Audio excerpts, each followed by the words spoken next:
ایسے کیسے ہو سکتا ہے کہ ایک فرشتے کی آواز مجھے فون پر سنائی دے؟ یہ چیز کوئی ڈرامہ یا پھر جھوٹ لگتی تھی، ایسا حقیقت میں ہو ہی نہیں سکتا تھا۔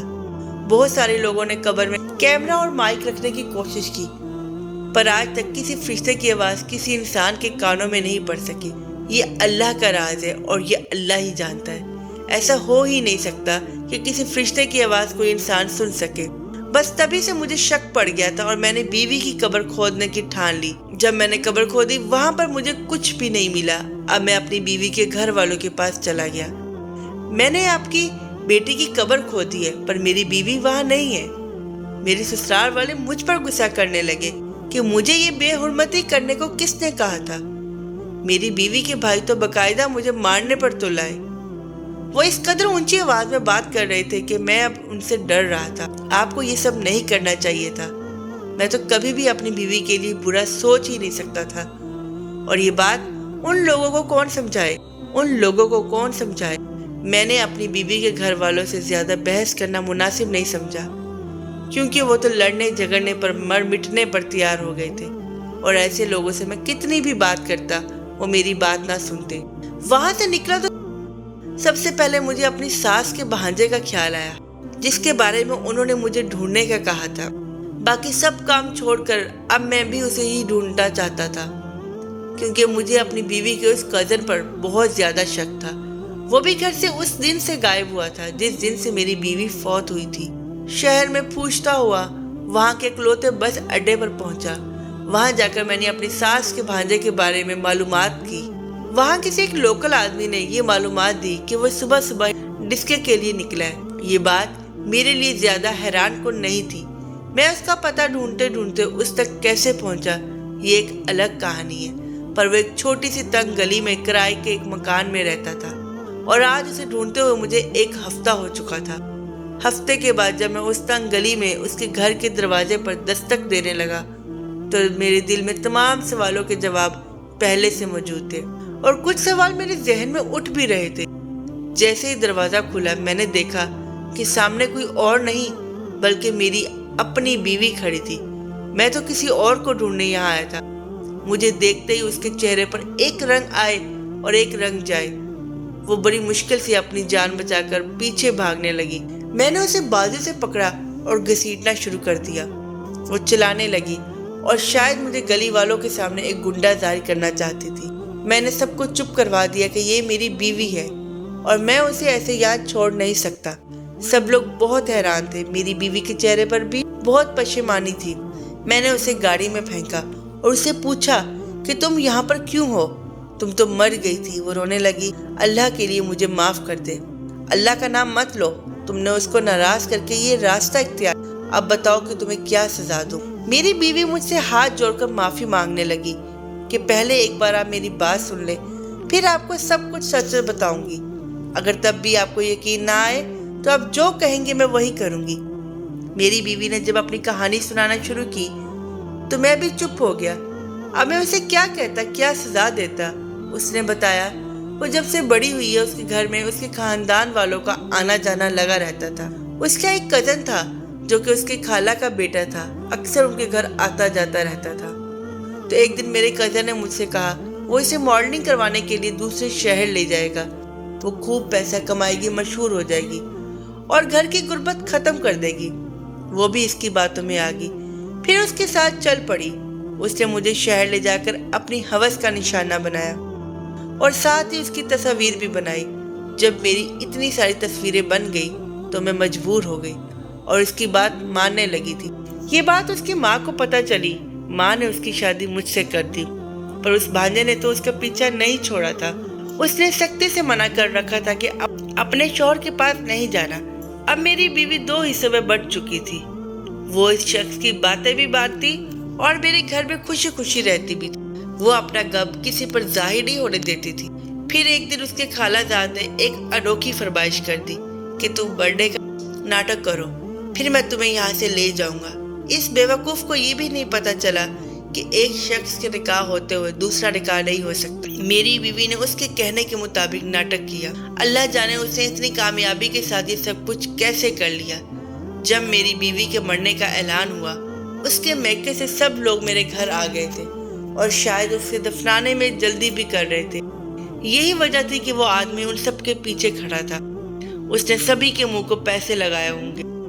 اب وہ میری بیوی کو پیسہ کمانے کا ذریعہ بنا چکا تھا اور میری بیوی پر بہت ظلم بھی کرتا تھا۔